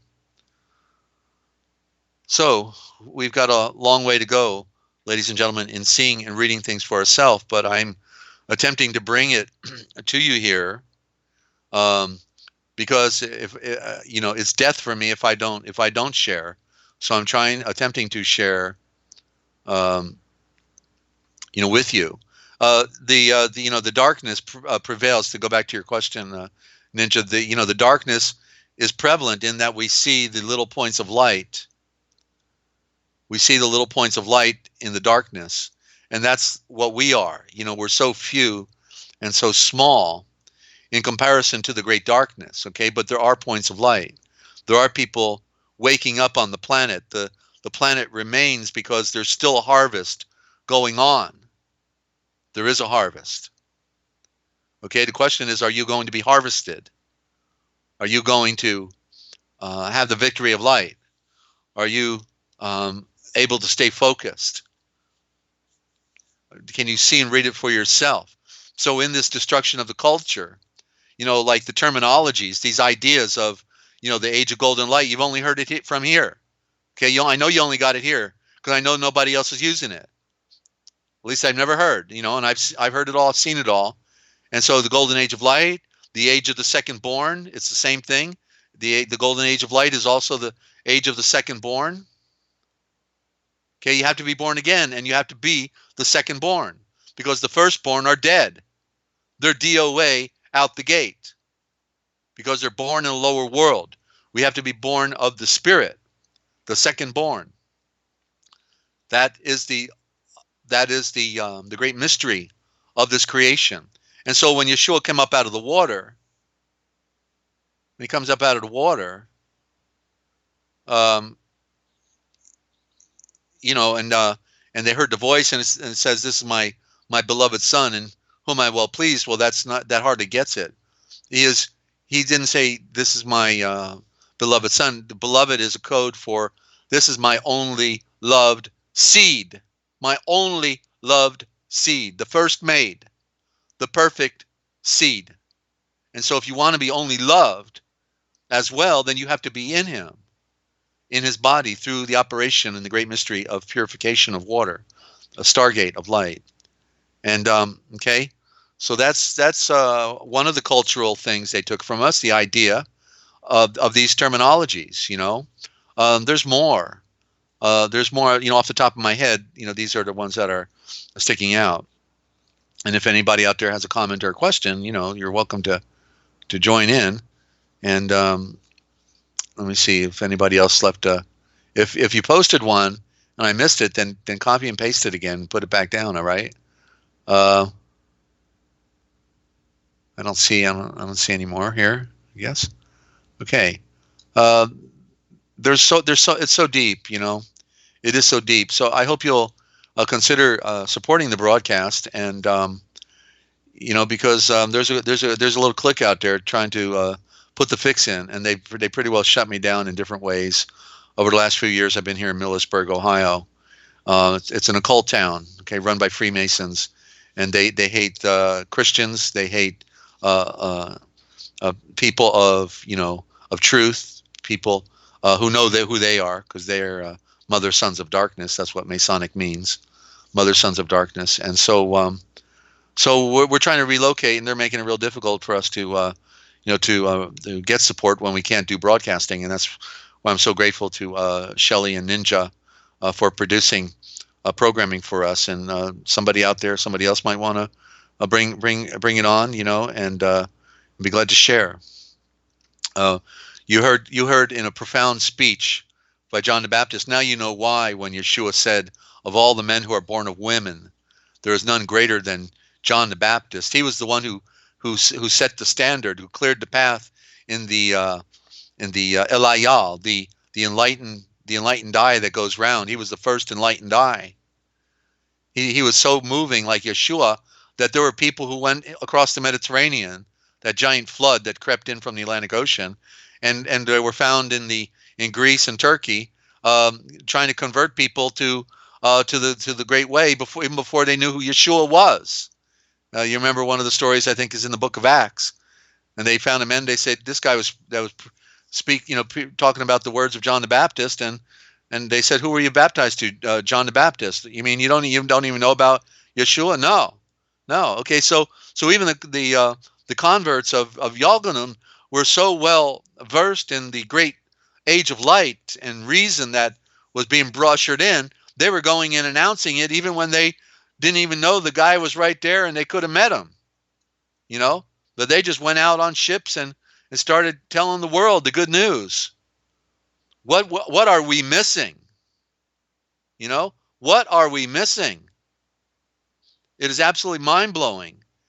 I have others that I want to translate. This is only one of the speeches, and I don't know if we'll ever get them published. I don't know if we'll ever be able to, because there's so little support for the truth. As I've shared with you all, when I had my Mozilla Thunderbird account, my email account going, I had a list of about 250 radio hosts and radio networks and producers or what have you, and nobody would ever respond back to any of my stuff, because they're locked in a matrix of thinking that, unless it sounds like the parrot, because they're parroting, King James Version, King James Version, King James Version, the best book on earth, because it's authorized. I know, because they said it's authorized. I know, because they said it's authorized.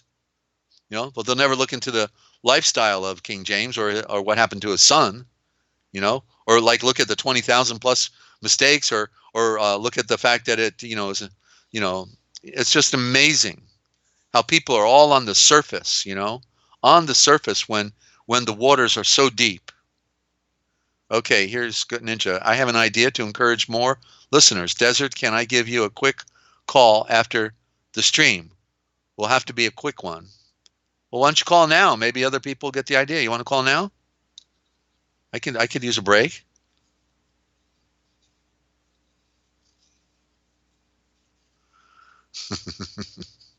And there's Shelley holding up the pom-poms. Go, Desert, go. Yeah, okay. Thank you, Shelley.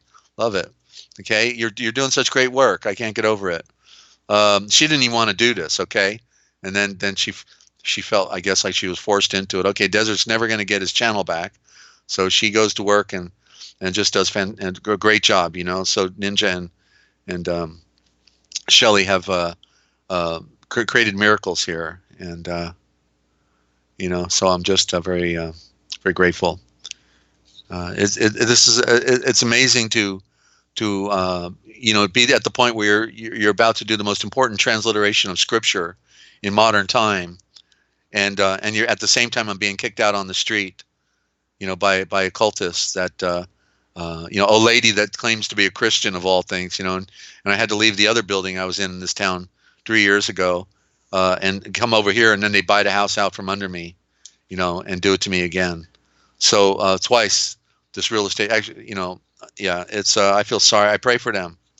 I pray for these people and ask for their forgiveness. Hold no grudge against them.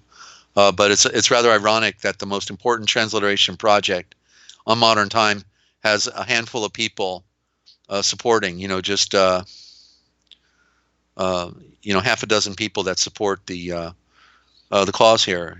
And so we're going to squeak by. I know it's going to squeak by. We're not able to afford the rent here now, so we're having to go out, and find another place. And sounds like Ninja 111.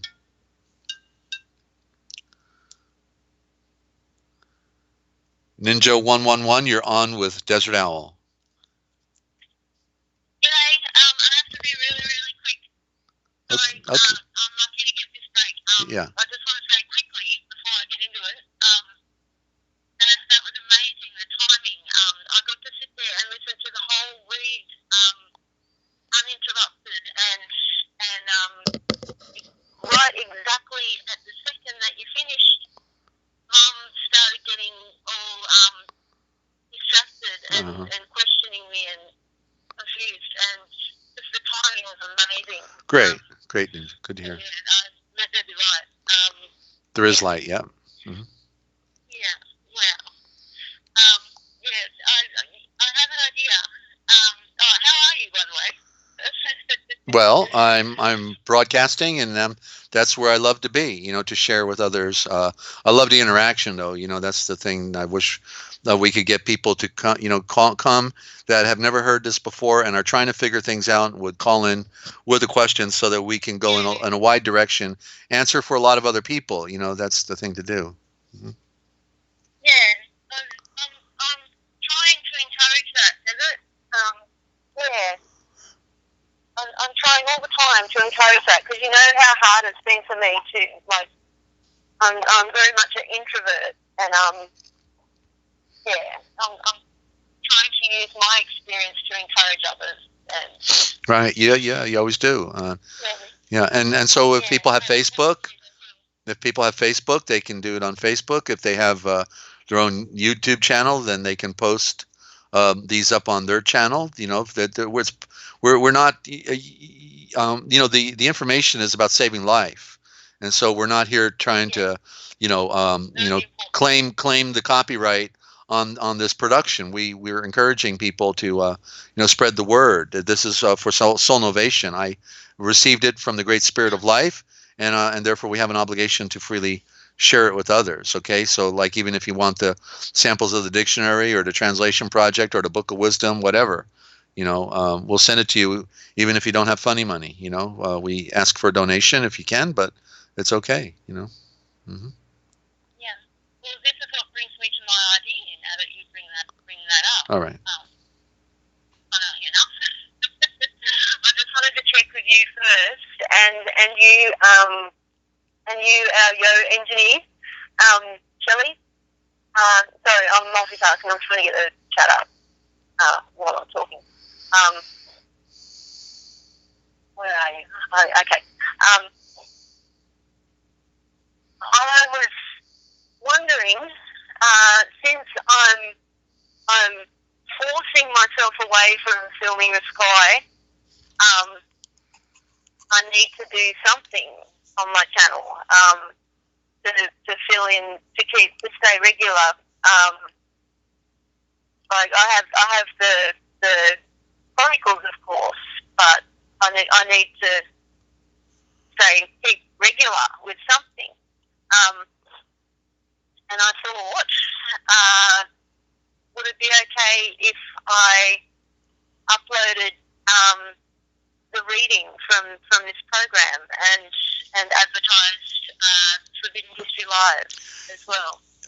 Well, yeah, absolutely. And another thing is when I do a certain type of a topic on any of the programs, after the number, and this will be for you and for Shelley, after the number where it's like says 107 there, like this tonight should be 107, and then the lost words of John the Baptist should be typed in after the number of this program, and any of the programs that I've done with you, that when there's a special feature, then to add it after the program, you'll know what you want to type to add the added feature or two features. That way you can always refer back to it more easily to remember where it is, but it will draw attention to other people that might have an interest. You see, so to tag it after would be an important thing to do to all the videos. Mm-hmm. Okay, thank you. Yeah. I will work on that. I'll have to go through them. Thank you. But I thought that beautiful readings like that will encourage people that are subscribers on my channel that have only really focused on other types of videos that I've put up. Maybe a reading will spark their interest, and they'll sit and listen, and then they can go to Chronicles and Forbidden History Live, and that's the idea anyway. Yeah. Mm-hmm. That's great. Yeah, just anything is fine. We're trying to spread the word. Ninja, the support will come in. Yahweh won't let them get away with what they're doing. I'm like the David, they're the Goliath, and I love hitting him right between the eyes, and calling him mother son of darkness, what he really is. And they have no power. Their only power is a perceived power, the power to kick you in the teeth with his jackboot or shoot you with his gun or to come and break in your house and rob you. But they have no other power. They're not superior. They're inferior. They have no love. There is no brotherhood other than a piracy of betrayal and darkness and lies. To be lied to by your guru, right? To be lied to and told this is what the symbols are and this and this and this, and then they're lying. And they're getting them obligated to go commit crimes against other people, or they'll be in trouble with Grand Poobah, and they won't be happy. Yeah. Yeah.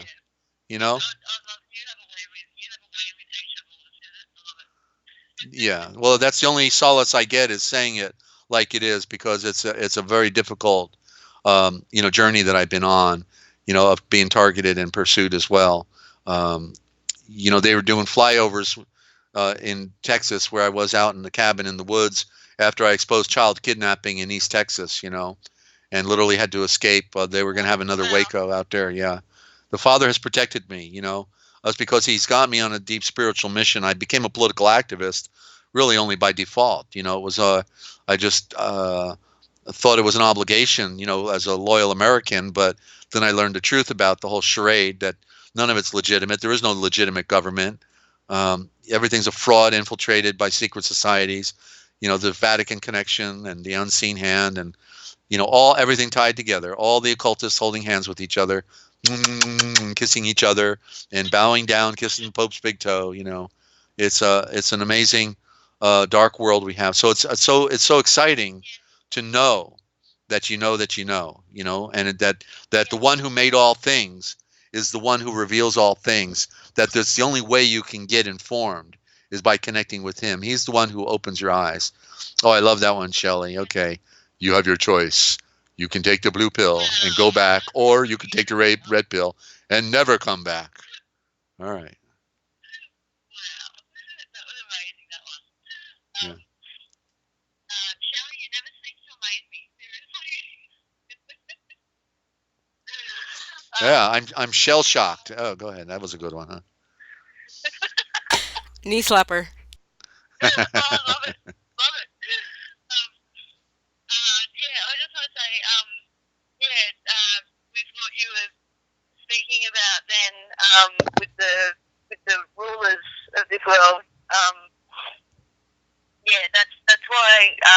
I feel so. I'm trying to think of the translation for blessed because I don't want to say blessed. Baruch. Baruch. Is it? I can't pronounce it. Baruch.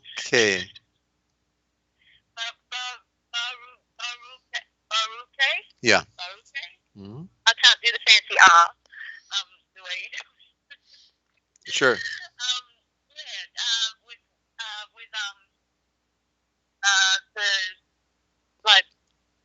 the love and the giggles that I've been filled with since I started watching your stream, since I started talking with you.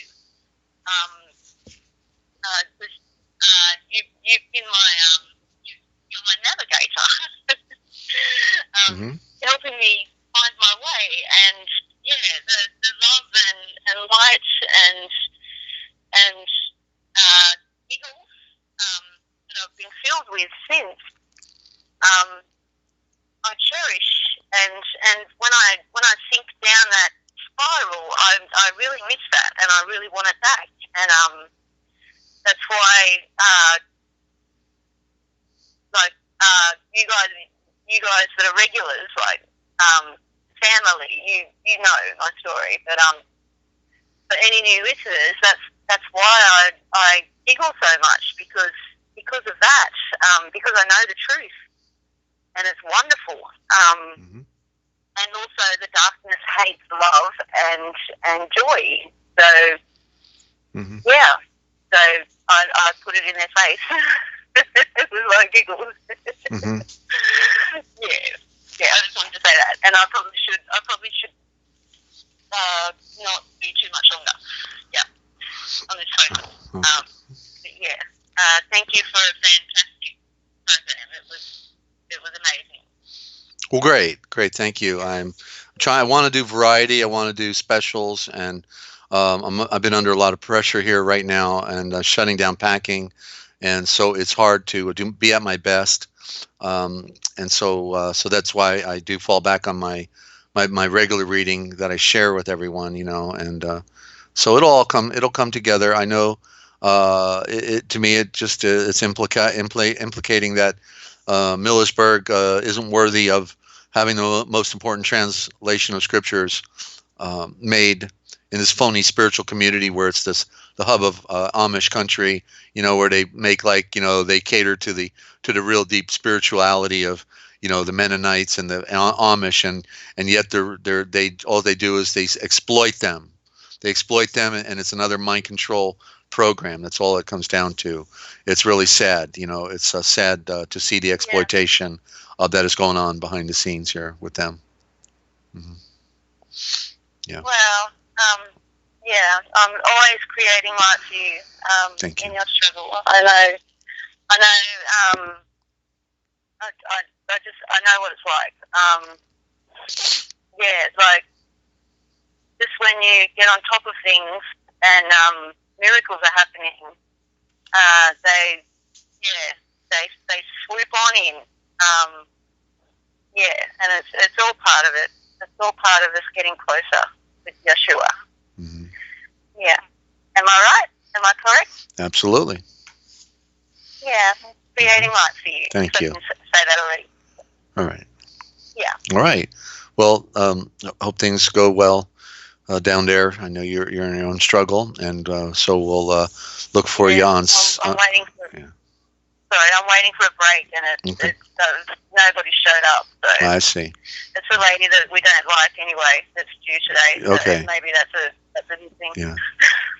Okay. So all right. So we'll be on Wednesday, 10 a.m.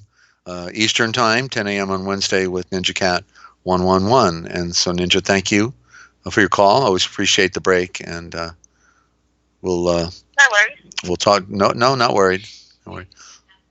little worn out, but Me too. All right. All right. Then see you on the chat, okay? And be well, Ninja. Thank you. Okay. Love you and love Peace you guys and love. in the chat always. All right. Bye. Bye. Yeah. Bye. Okay, Ninja Cat, and so I guess we've done enough damage for our time here, and so take the old devil. Teresa says, sometimes I wake and look at our world and shack my head. Oh, she shacks her head, and it is so unbelievable to me that others don't know right from wrong. Yeah, that'll shack your head a little bit, um, and that's yeah. So that's our world. Dopey and Yui, the Three Stooges. They look at this. Look at the entertainment they gave us when we were growing up, right? Just unreal. They are, Bart Simpson. I went into a truck stop when I was over the road back in 1997 in Indianapolis. Had to get something repaired on my truck, and I pull into this a repair center, and they have a giant break room, where all the truckers can sit down and watch a television screen. And so I go in there. The whole thing it's all packed. Every chair, like let's say 40 people maybe. And what are they watching? I look up at the screen. I can't believe it. They're all sitting there watching Bart Simpson. Can you imagine? Adults. I never watched Bart Simpson in my life. And they're all watching Bart Simpson like they could have thought they were watching politics or something. I guess it's just another version of the other version. In fact, Bart Simpson might be better than politics. I don't know, but I'm just amazed that they're all there quietly, nobody talking to each other, just all staring at Bart. And all the stupidness that comes out of it. It's like, wow, what a world. And of course, they're being fully programmed and brainwashed by the Jewish banking. They always gave us the entertainment. They were the actors on the stage. And thank you, Teresa, as well. And so I guess if nobody's calling in, we're going to have to get a call. I might have to pay somebody to call in. Ninja's the only one doing it. And I'll get a caller here. Okay, hang on. Let me get a drink. I try to be funny at times, when all this serious stuff is going on, ladies and gentlemen. It's a tough world. We have a lot of people suffering. Okay, and the only real remedy is to know the truth. The spiritual journey is a test, though you're not going to jump rope in. You're gonna be tested. Things will happen that will test your mettle. And then you can be transformed in the process, and you will be somewhere where nobody else is. Okay, it's part of the great mystery. So with that, and I'm choked up again, I guess I'm gonna go ahead and then let you all go. And if nobody else has a comment or question, I want to thank Yochelleg tonight for her production, and we may be back tomorrow night. We'll keep subscribed and keep looking okay, and you'll know if we're going to do that. And so we'll see how it goes. All right, it'll probably be 9 p.m. Eastern time if we do it. 9 p.m. Eastern time on Monday night. And I was hoping Shannon was going to take that night, but she's got some challenges at home, and we wish her well, and hope she'll come back as well. It's okay if she can't, do the interview. And but we're just trying to be creative here and to get the message out as much as possible. The time is short. Our world is dying, and the people are dead. And genocide is going on, starvation, you name it. The death of our planet is on, and so we have to come to terms with our true spiritual nature, and with the occult ritual that has taken over our spirituality. Okay, we got a lot of work to do, and we have to see and read it for ourselves. So we get the Indo-Germanic right here. That which is first is superior. Okay, that which is first is correct, so see and read it for yourself, ladies and gentlemen. And don't forget, if I'm Desert Owl telling you, if you want to know the future, you need to just look for the Forbidden History, because it's all right here, coming your way. Just subscribe, and you'll know when we are on. Okay, thanks for your kind words, your support, and for being there. And we'll see you on the other side. Shelley, on back to you.